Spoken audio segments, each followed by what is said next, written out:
Hello student, स्वागत है आपका हमारे यूट्यूब चैनल में। आज हम class 10th chapter light lecture number 5 जिसमें बात करेंगे refraction of light and laws of refraction. तो सबसे पहले बात करते हैं कि रिफ्रैक्शन ऑफ लाइट किसको कहते हैं।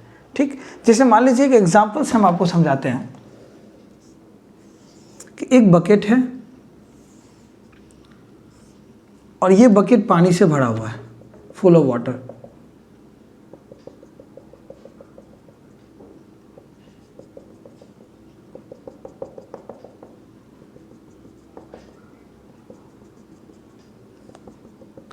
और इसमें कहीं कोई कॉइन है, मान लीजिए 5 रुपये का कॉइन रखा हुआ है इसमें।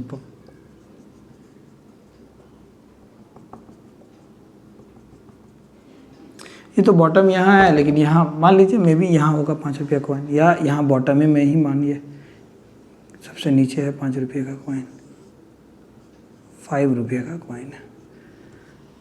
तो इससे एक लाइटेज आप निकालिए, जो नॉर्मली होगा सीधा निकल जाएगा, नॉर्मल मान लीजिए। दूसरा लाइटेज कुछ इस तरह से लीजिए। अब यहाँ वाटर है, वाटर से जब एयर जाएगा तो लाइटेज कुछ इस तरह से बेंड करेगा, कुछ ऐसे भागेगा। ठीक,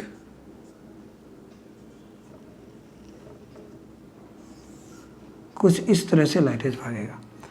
तो क्या ये लाइटेज और ये लाइटेज आपस में मिलेगा? नहीं मिलेगा, क्योंकि ये इस तरह से जा रहा है और ये इस तरह से जा रहा है, और ये दोनों कभी एक दूसरे को इंटरसेक्ट नहीं करेगा। तो हम लोग पढ़े हैं रिफ्लेक्शन ऑफ लाइट में, जहाँ दो लाइटेज आपस में इंटरसेक्ट करता है वही इमेज का फॉर्मेशन होता है। ठीक, तो कहने का मतलब कि अगर हम इसको पीछे बढ़ाएंगे, यहाँ कट किया यहाँ पे, तो ये जो कॉइन है वो यहाँ पे आपका बनेगा। मतलब कॉइन रियल में यहाँ था तो इतना डेप्थ हो गया, इसको हम लोग बोलते हैं रियल डेप्थ। और कॉइन अपीयर कहाँ हो रहा है? यहाँ हो रहा है अपीयर, तो इसको हम लोग बोलते हैं apparent depth. Apparent depth, apparent depth को AD से डिनोट कीजिए और रियल डेप्थ को RD से डिनोट किया जाता है, R.D, A.D। कहने का मतलब क्या कि एक्चुअल में ऑब्जेक्ट यहाँ था, दिख यहाँ रहा, ऐसा क्यों हुआ? ये रिफ्रैक्शन ऑफ लाइट की वजह से होता है। आप लोग ज़रूर गौर किए होंगे, ज़रूर ऑब्जर्व किए होंगे कि अगर आपका बकेट फुल ऑफ वाटर है तो जो बकेट का बॉटम है ना वो कुछ ऊपर दिखता है। मान लीजिए ग्लास में पानी भर के और किसी लेटर के ऊपर रख दीजिए, जैसे मान लीजिए ABCD या फिर लिखा हुआ है, मान लीजिए यहाँ पे A लिखा हुआ है, A। ठीक, अब एक गिलास पानी लीजिए और इसके ऊपर रखिए और ऊपर से देखिए ग्लास के ऊपर से, तो ये जो लेटर है ना बड़ा दिखेगा और लगेगा कि ऊपर शिफ्ट हुआ है। ये लेटर लगेगा कि ऊपर शिफ्ट हुआ है। मतलब क्या कि रिफ्रैक्शन ऑफ लाइट रे की वजह से क्या होता है कि ऑब्जेक्ट जहाँ है वहाँ रियली दिखता नहीं है, वो अपरेंट दिखता है आपको। 5 रुपये का कॉइन यहाँ है लेकिन दिख आपको यहाँ रहा है। अगर आप एक गिलास पानी भर के उसमें पेंसिल डालिएगा, एक गिलास पानी भर के आप उसमें पेंसिल डालिएगा, फॉर एग्जाम्पल देखिए, एग्जाम्पल के तौर पे ये देखिए, यहाँ नीचे देखिए कि लग रहा है कि ये पेन टेढ़ा है, एकदम टूट गया है, लेकिन एक्चुअल में ऐसा नहीं है। ये रिफ्रैक्शन ऑफ लाइट, ये पेन कुछ ये ऊपर में यहाँ से ग्लास से ऊपर देखिए, पानी से ऊपर यहाँ है और नीचे कुछ टूटा हुआ दिख रहा है, ये सब रिफ्रैक्शन। लेकिन पेन टूटा हुआ क्या? नहीं, पेन टूटा हुआ नहीं है। लाइट रेज का जो पाथ है, लाइट रेज एयर से जब वाटर में गया तो लाइट रेज बेंड किया, और जैसे जैसे लाइट रेज गया वैसे वैसे हमको ऑब्जेक्ट को दिखाया। मतलब एक्चुअल में पेन टूटा हुआ नहीं है, एक्चुअल में पेन टूटा हुआ नहीं है, लाइट रेज जा रहा है उस पास से, इस वजह से हमको पेन टूटा हुआ दिख रहा है। देखिए पेन, अब देखिए, तो यही है example of refraction of light. तो रिफ्लेक्शन ऑफ लाइट क्या है? कुछ नहीं है। जब लाइटेज एक मीडियम से दूसरे मीडियम जाता है तो बेंड कर जाता है, एक मीडियम से दूसरे मीडियम जाता है तो लाइटेज बेंड कर जाता है, उसी को हम लोग बोलते हैं रिफ्रैक्शन ऑफ लाइट। ये बेंड क्यों करता है? क्योंकि जब मीडियम चेंज होता है तो लाइट की स्पीड अलग अलग मीडियम में अलग अलग होता है। एयर में लाइट की स्पीड मैक्सिमम होती है, एयर और वैक्यूम में, वाटर में कम, ग्लास में उससे भी कम। तो लाइट के रेज का जो स्पीड चेंज होता है उसकी वजह से उसके कारण ये अपना पाथ को चेंज करता है। यही रिफ्रैक्शन ऑफ लाइट है। तो चलिए इसको इरेज करते हैं। और इस सेशन में हम लोग बात करेंगे रिफ्रैक्शन ऑफ लाइट और लॉज ऑफ रिफ्रैक्शन। तो लॉज ऑफ रिफ्रैक्शन में फर्स्ट लॉ ऑफ रिफ्रैक्शन की बात करेंगे और सेकेंड लॉ ऑफ रिफ्रैक्शन की बात करेंगे। सेकेंड लॉ ऑफ रिफ्रैक्शन को ही स्नेल्स लॉ कहते हैं। चलिए ठीक है, तो रिफ्रैक्शन ऑफ लाइट क्या है?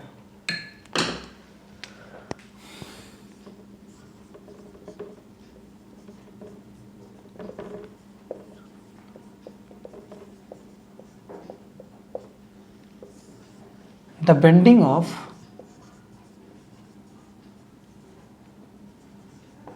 rays of light, ऊपर से लिखते हैं refraction of light,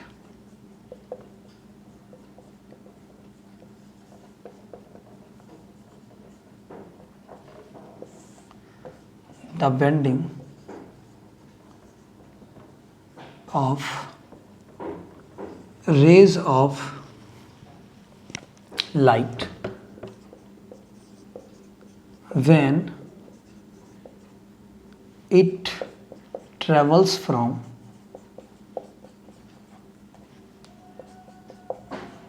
rarer medium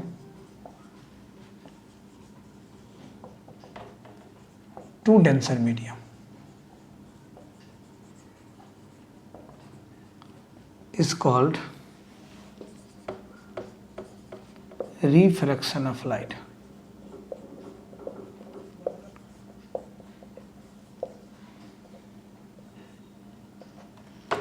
मतलब क्या कि जब लाइट एक मीडियम से दूसरे मीडियम जाता है तो बेंड हो जाता है, अपने पाथ को चेंज करता है, उसी को हम लोग बोलते हैं रिफ्रैक्शन ऑफ लाइट। एग्जाम्पल देखिए, मान लीजिए कि एक लाइन है, ऊपर एयर और नीचे वाटर। ऊपर एयर है, इसको हम लोग बोलते हैं रेयरर मीडियम, और नीचे वाटर, इसको हम लोग बोलते हैं डेंसर मीडियम। ठीक, इसको हम लोग बोलते हैं इंटरफेस। इसको हम लोग क्या बोलेंगे? इंटरफेस।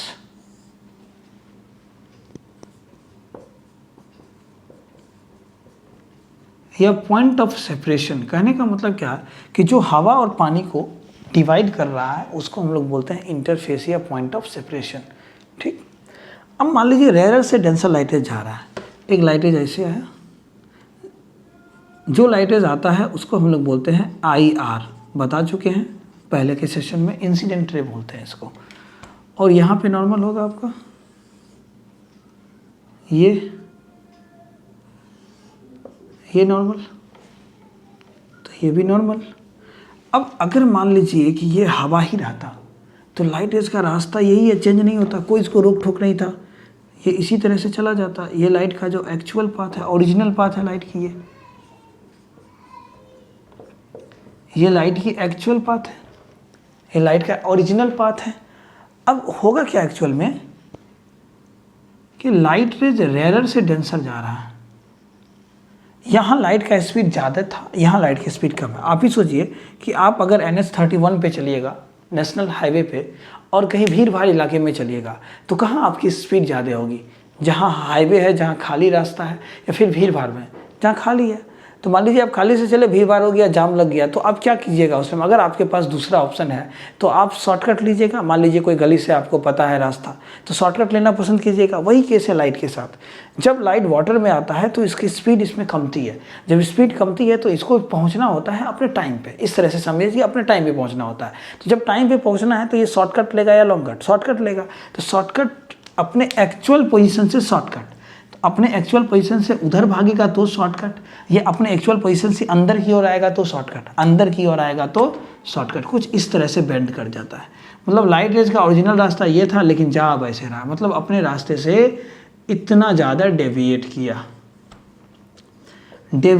भटक गया। इस डेविएट को हम लोग बोलते हैं delta, angle of deviation. Angle of deviation, ध्यान दीजिएगा, ये डेल्टा, ये है angle of deviation. Angle of deviation,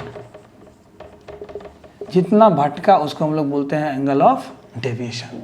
okay, अब देखिए एक्चुअल में इतना जाना चाहिए था बेचारे को इस तरह से, ये यूँ आया, ऐसे ना जाके ऐसे जा रहा है, बेंड कर गया। जैसे पेंसिल का एग्जांपल बताया था ना कि पेंसिल एक्चुअल में पेंसिल ऐसा दिख रहा था आपको इस तरह, ये पेन ये है ऐसे हवा में कुछ था, ये वाटर के अंदर कुछ था ऐसे, मतलब लाइट रेज ऐसे आके ऐसे भाग गया, ना कि ऐसे आके ऐसे ही गया। जाना चाहिए था ऐसे, लेकिन ये जा रहा है ऐसे। तो ये पेंसिल नहीं टूटा हुआ था, एक्चुअल में लाइट रेज उस तरह से ट्रैवल कर रहा था। ठीक, तो यहाँ पे इंसिडेंट रे और नॉर्मल के बीच वाले एंगल को एंगल ऑफ इंसिडेंस ये आपको बताया गया है। Angle made between incident ray और नॉर्मल, कभी भी अगर जिस एंगल की बात करेंगे उसका रे और नॉर्मल के बीच वाला एंगल। बात करते हैं एंगल ऑफ रिफ्रैक्शन का, तो ये रिफ्रैक्टेड रे और नॉर्मल के बीच के एंगल को एंगल आर है ना। एंगल मेड बिटवीन रिफ्रैक्टेड या नॉर्मल, हमेशा नॉर्मल और जिस एंगल की बात करेंगे उसका रे मिला के एंगल बनाएगा। ठीक, तो एक समझ में आया कि ये जो है बेंड्स टुवर्ड्स नॉर्मल हुआ, बेंड्स टुवर्ड्स नॉर्मल। तो जब light rays rarer to denser medium जाता है तो दो चीज़ देखने का है। जब लाइट रेज कैसे रेयरर से डेंसर की ओर जा रहा है, रेयरर टू डेंसर, तो क्या हुआ? नंबर 1 बेंड्स टुवर्ड्स नॉर्मल,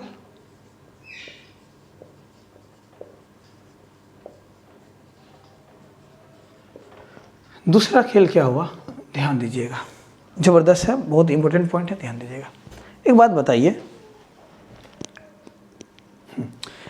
बताइए, अच्छा यहाँ से यहाँ तक पूरा एंगल ऑफ इंसिडेंस, ठीक, और ध्यान दीजिए एंगल ऑफ इंसिडेंस यहाँ से यहाँ तक पूरा होगा, क्योंकि इस एंगल को हम लोग बोलते हैं एंगल ऑफ डेविएशन।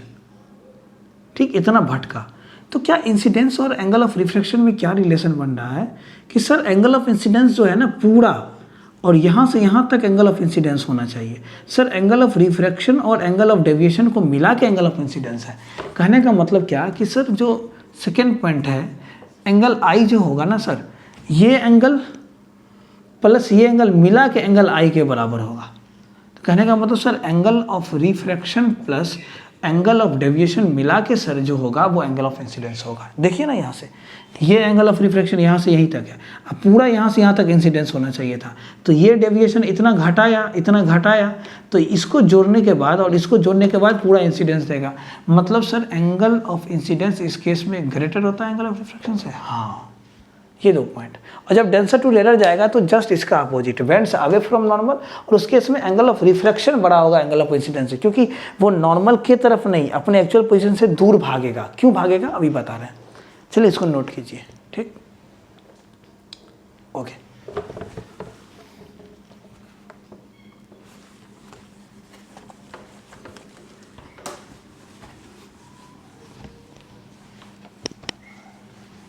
अब इसका अपोजिट लेंगे, एयर से वाटर में जा रहा था, अब मान लीजिए कि वाटर से एयर में लाइट रेज जाएगा, ऊपर वाटर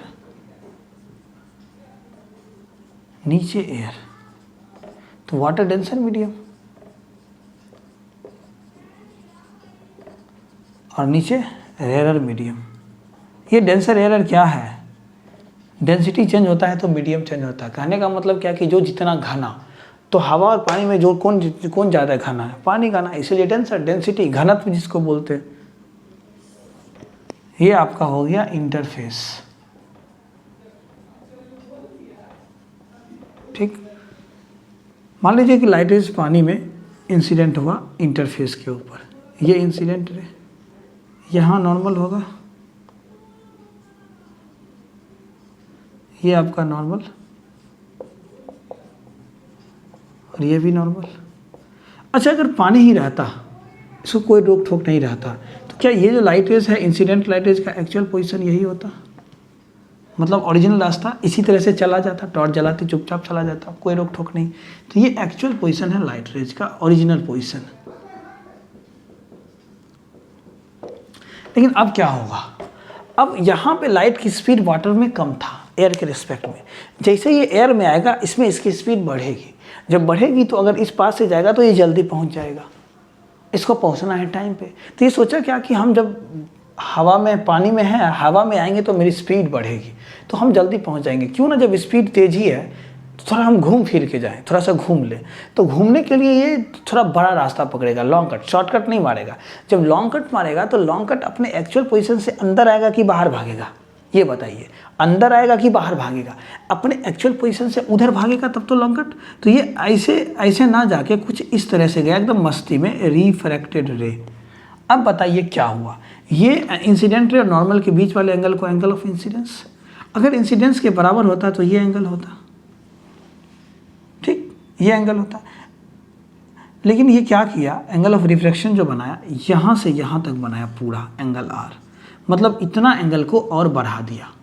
इतना एंगल मान लीजिए, इसको मान लेते हैं कि थीटा, ये थीटा एंगल उधर भागा, ये थीटा एंगल उधर भागा, मतलब इस केस में जो एंगल ऑफ रिफ्रैक्शन है, हाँ एंगल ऑफ रिफ्रैक्शन है यहाँ से यहाँ तक है एंगल आर, लेकिन यहाँ से यहाँ तक एंगल आई होगा, तो एंगल आई प्लस थीटा मिला के एंगल आर बनेगा, है कि नहीं है? मतलब इस केस में सिर्फ ये एंगल इतना से थीटा से बड़ा बन रहा है। तो कहने का मतलब कि जब light rays denser to rarer जाता है, सॉरी हाँ denser to rare,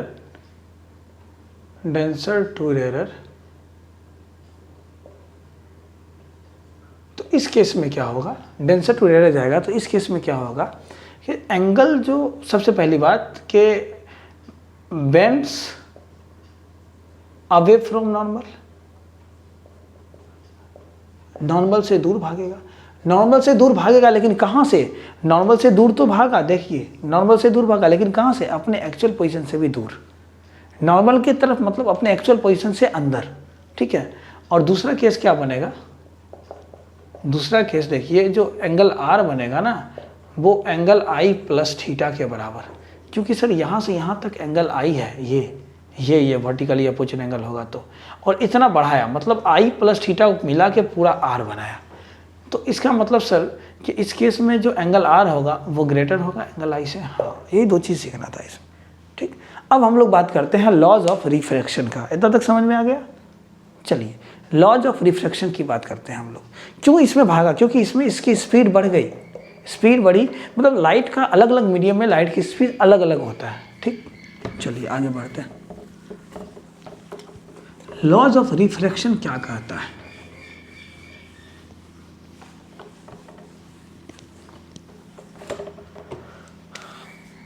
laws of refraction में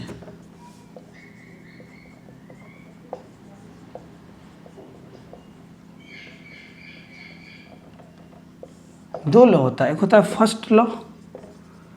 फर्स्ट लॉ क्या कहता है कि इंसिडेंट रे, रिफ्लेक्शन का सेकेंड लॉ, रिफ्रैक्शन का first law, incident ray refracted, not reflected, refracted ray and normal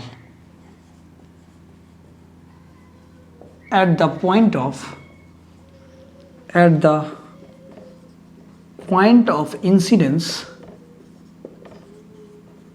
they all lies on the same plane। देखिए क्या क्या रहा है कि इसे मान लीजिए कि ऊपर एयर है, नीचे वाटर है, ठीक। लाइट रेज जो है, इंसिडेंट हुआ, यहाँ पे नॉर्मल जाना चाहिए था ऐसे, लेकिन जा रहा है कुछ ऐसे, क्यों? क्योंकि रेयर टू डेंसर आ रहा है।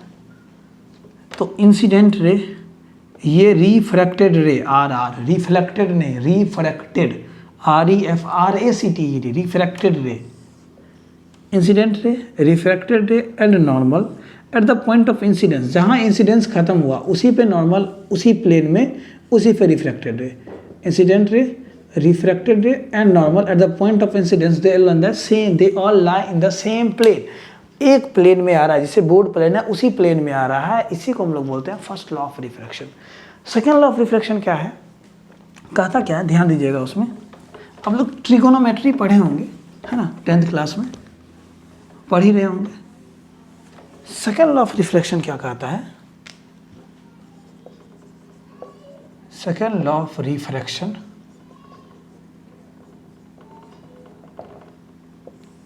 ये कहता क्या है, ध्यान दीजिएगा। बोला कि the ratio of sine of angle of incidence to the ratio of sine of angle of refraction is constant for a given pair of media. Given pair of media. क्या सर मीडिया जो है ना, actual में media वाला नहीं है ये। Media जो है ये मीडियम का पुलर फॉर्म है। गोदी मीडिया नहीं समझ लीजिएगा। मीडिया जो है ये मीडियम का पुलर फॉर्म है। कहने का मतलब क्या कि जैसे मान लीजिए गिवन पेयर ऑफ मीडिया, मतलब एक मीडिया, जैसे मान लीजिए ऊपर एयर है और नीचे वाटर है, मतलब इसी मीडियम में, तो इसको मीडियम तो नहीं बोल सकते, मीडिया बोलेंगे। पुलर फॉर्म है मीडियम का। चलिए ठीक है। क्या बोला कि the ratio of sine of angle of incidence to the ratio of sine of angle of refraction is constant for a given pair of media. This is your second law of refraction and this second law of refraction is also known as Snell's law. इसी जो refraction का जो second law है ना, इसी को हम लोग बोलते हैं स्नेल्स लॉ। स्नेल्स लॉ कुछ नहीं है, यही है, इसी को हम लोग बोलते हैं स्नेल्स लॉ। देखिए इसका बहुत अच्छा कंसेप्ट है। मान लीजिए कि एक एंगल, ये इंसिडेंट रे आया, सरफेस पे पड़ा, यहाँ नॉर्मल, लाइट इसको जाना चाहिए था इस तरह से, लेकिन मान लीजिए कि एयर है, ये वाटर है, तो लाइट डेंसर, रेयर से डेंसर आ रहा है, तो नॉर्मल की तरफ बेंड भागेगा, कुछ इस तरफ शिफ्ट होगा, नॉर्मल की तरफ बेंड होगा। तो एक बात बताइए, इसको मान लेते हैं हम लोग एंगल आई, कोई दिक्कत? इसको मान लेते हैं एंगल आर। क्यों मानेंगे सर? होगा ही, इंसिडेंट रे नॉर्मल के बीच angle of incidence, refracted ray और नॉर्मल के बीच वाले एंगल को एंगल ऑफ रिफ्रैक्शन। ठीक। अब मान लीजिए कि आपके पास टॉर्च है, कुछ एंगल चेंज कीजिए आप, ऐसे नहीं डाल के, मान लीजिए कुछ थोड़ा सा और जो है एंगल को आप जो है सुला दिए इंसिडेंट रे को। जितना ज़्यादा इंसिडेंट रे को सुलाइएगा, ठीक, लाइट रेज को जाना चाहिए था इस तरह से, लेकिन ये जाएगा कुछ इस तरह से। तो एंगल ऑफ इंसिडेंस ये और एंगल ऑफ रिफ्रैक्शन ये, इसको I1, इसको R1 मान लेते हैं, रिफ्रैक्टेड और नॉर्मल के बीच के एंगल को। क्योंकि ये एंगल और ये एंगल बराबर नहीं होगा, इसलिए I1 R1 माने। ये एंगल बराबर नहीं होगा, क्योंकि अगर एंगल ऑफ इंसिडेंस चेंज करेंगे तो उस हिसाब से एंगल ऑफ रिफ्रैक्शन भी चेंज होना है। एक बात और, ये रेयर टू डेंसर जा रहे हैं, जब रेयर टू डेंसर जाते हैं तो उस केस में एंगल ऑफ इंसिडेंस जो होता है वो क्या होता है? बड़ा होता है एंगल ऑफ रिफ्रैक्शन से। क्यों? क्योंकि यहाँ से यहाँ तक टोटल एंगल ऑफ इंसिडेंस होना चाहिए, लेकिन ये डेविएट कर गया, इतना एंगल को कमाएगा, हमेशा इतना एंगल को कमाएगा। मान लीजिए और आप चेंज किए, थोड़ा सा कमाए, कुछ इस तरह से रखें, तो नॉर्मल यहाँ ये आपका इंसिडेंट रे, लाइट रेज को जाना चाहिए था इस तरह से, लेकिन कुछ ऐसे जा रहा है, कमा गया। ये आपका refracted angle of refraction, refracted ray, और ये एंगल ऑफ इंसिडेंस आई। तो इसको मान लीजिए I2, इसको मान लीजिए R2। तो स्नेल्स लॉ क्या कहता है? ध्यान से देखिएगा, स्नेल्स लॉ क्या कहता है, I mean second law of refraction क्या कहता है कि इतना बटे इतना साइन के साथ बराबर इतना बटे इतना साइन के साथ बराबर इतना बटे इतना साइन के साथ कांस्टेंट होगा। कहने का मतलब क्या कि sine I upon sine R, ठीक, बराबर sign I1 upon sine R1 बराबर sign I2 upon sine R2 बराबर कांस्टेंट। ये तो रेशियो ऑफ, रेशियो मतलब बटा, divide, the ratio of sine of angle of incidence to the sine of angle of refraction is constant for a given pair of media। कहने का मतलब ये क्या लिख रहा है, sin I मतलब इस एंगल को, जैसे मान लीजिए 30 है तो sin 30, मान लीजिए ये आपका 20 है तो sin 30 अपॉन sin 20, मान लीजिए ये 40 है और ये 30 है तो sin 40 अपॉन sin 30, सब कांस्टेंट। यही बोल रहा है कि sin I upon sin R बराबर कांस्टेंट, यही बोलना चाह रहा है। कहने का मतलब जैसे मान लीजिए कि ये 1/4 होगा, ये 2/4 होगा, ये 4/8 मान के देखिए, तो 2 का 2, 2 दूना 4, 4 का 4 दूना 8, मतलब 1/2 1/2, मतलब एक तरह से कांस्टेंट टर्म आएगा। ध्यान दीजिए अब क्या बोलना चाह रहा है, इसको इरेज कर लीजिए, इससे मत समझिए उतना, बस समझिए कि sine I by sine R constant होता है, sine I by sine R constant होता है, ठीक, यही होता है। इसी को हम लोग बोलते हैं स्नेल्स लॉ, या सेकेंड लॉ ऑफ रिफ्रैक्शन। और यही आपका रिफ्रैक्टिव इंडेक्स के बराबर होता है। सेकेंड लॉ ऑफ रिफ्रैक्शन जो कांस्टेंट होता है वो कांस्टेंट टर्म आपका रिफ्रैक्टिव इंडेक्स के बराबर होता है। अभी हम कर दे रहे हैं, बता दे रहे हैं। फिर नेक्स्ट क्लास में जो हम पढ़ाएंगे लेक्चर नंबर 6 में, उसमें हम लोग बात करेंगे लैटरल डिस्प्लेसमेंट। लैटरल डिस्प्लेसमेंट मतलब क्या, refraction through rectangular glass slab, और उसमें हम लोग बात करेंगे रिफ्रैक्टिव इंडेक्स का। ठीक, उसके बाद हम लोग जो है लेंस बनाने से पहले रिफ्रैक्टिव इंडेक्स के कुछ क्वेश्चंस बना लेंगे। उसके बाद जो है हम लोग लेंस पढ़ेंगे, फिर लेंस से न्यूमेरिकल्स बनाएंगे। ठीक, उसके बाद ख़त्म हो जाएगा। उसके बाद हम वन शॉट आपका रिफ्रैक्शन का, पूरा लाइट का वन शॉट डाल देंगे। ठीक है, इसको पहले इरेज कर लेते हैं। हो गया। देखिए क्या हम बोले हैं, ध्यान दीजिएगा।